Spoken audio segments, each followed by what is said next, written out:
I want to be honest with you about something that can be uncomfortable to admit, but it's there, and I think it might be helpful to say it. Whenever I deal with this story of Jesus and the Syrophoenician woman in our reading today, I get frustrated with Jesus. It's problematic, I know. I mean, it's Jesus. I'm supposed to love Jesus, and I really do, but sometimes I get frustrated with him, and this is one of those times. Jesus was trying to sneak into the region of Tyre. He didn't want anybody to know he was there, but he didn't count on the tenaciousness of a certain Gentile woman looking for a miracle for her daughter, who was being tormented by an unclean spirit. She didn't care if Jesus wanted to hide away or not, because she was at the end of her rope, trying to get relief for her child. Does anyone know what it feels like to be willing to do anything to get relief for your child?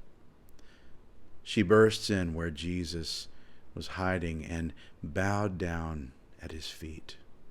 She poured her heart out and begged him to cast the unclean spirit out of her daughter. And Jesus said to her, "Let the children be fed first, for it is not fair to take the children's food and throw it to the dogs." Now, people try real hard to explain his response away. They try to synthesize it with what we think we are supposed to feel about Jesus. Oh, he was just joking with her. Joking with a mother who was distraught and concerned for the life of her child? I'm not sure that reading is not worse than reading it for what it appears to be at face value.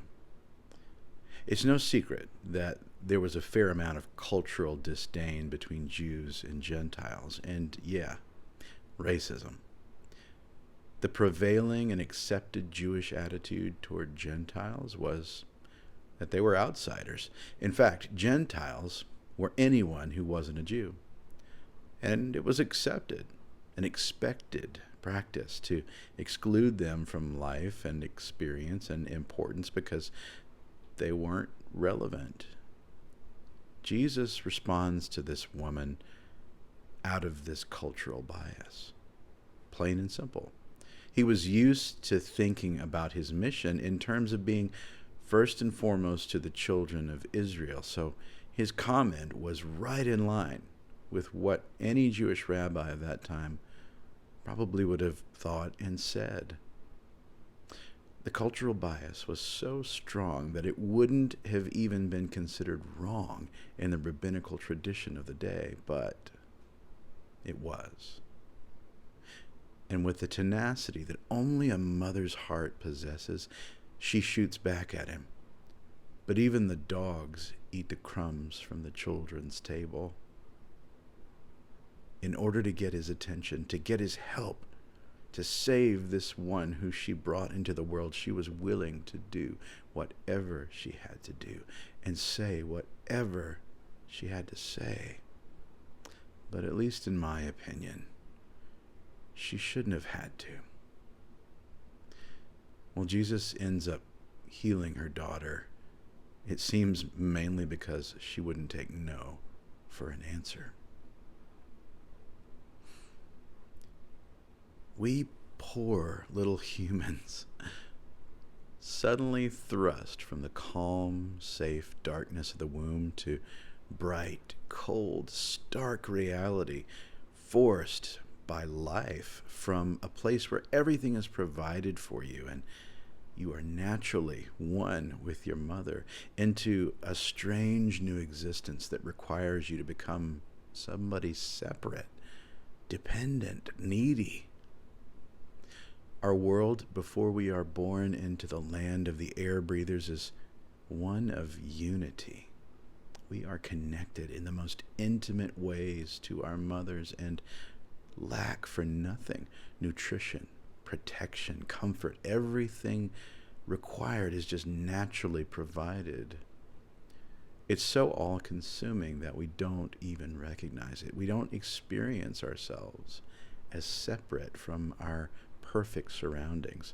Scientists even estimate that we don't start to develop a sense of differing identity from our parents until around 6 or 7 months after leaving the womb.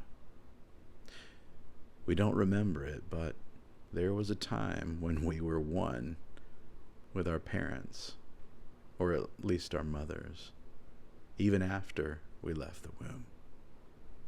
Now, if you believe like I do, that we spring ultimately from the awareness of God, the essence of the universe, intimately known before we were formed, then we're talking about quite an origination.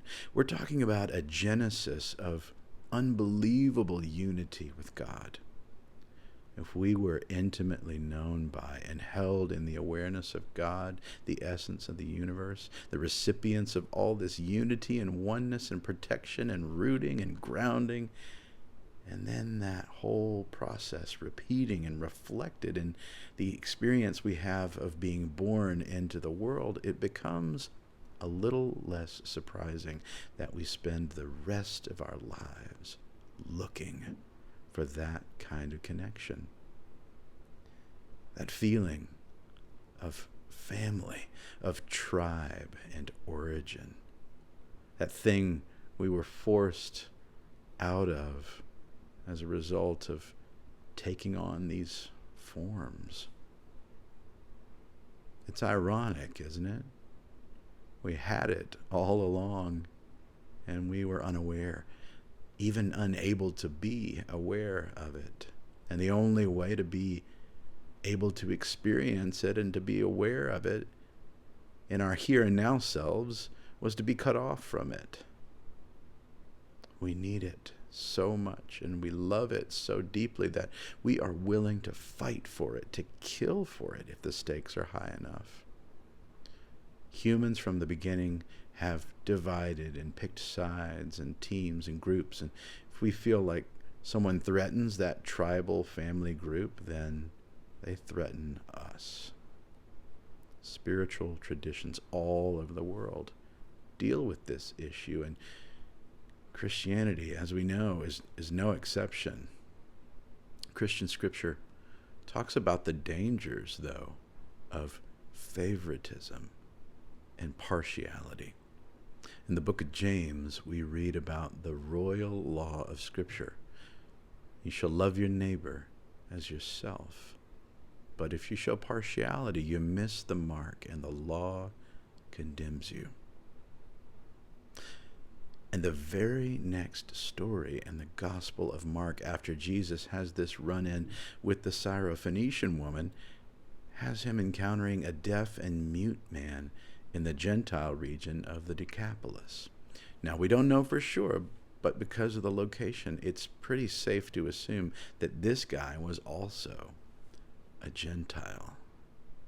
And judging from how this interaction goes, it's possible that Jesus' perspective might have been challenged and even changed by his interaction with the insistent Gentile mother from before. This man was brought to Jesus, and the story says that Jesus took him aside, away from the crowd. He put his fingers in the man's ears, spit on his own fingers, and touched the man's tongue. And then Jesus looked up to the sky and let out a sigh and said, "Be opened."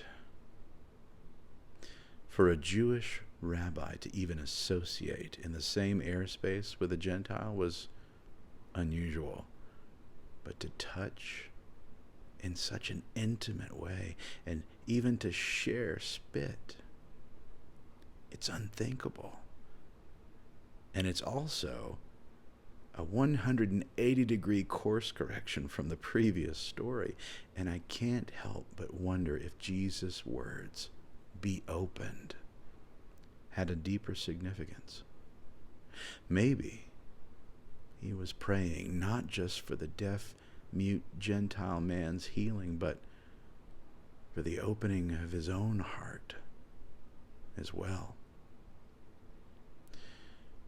It's easy to look at Jesus as this unachievable model of how to do life.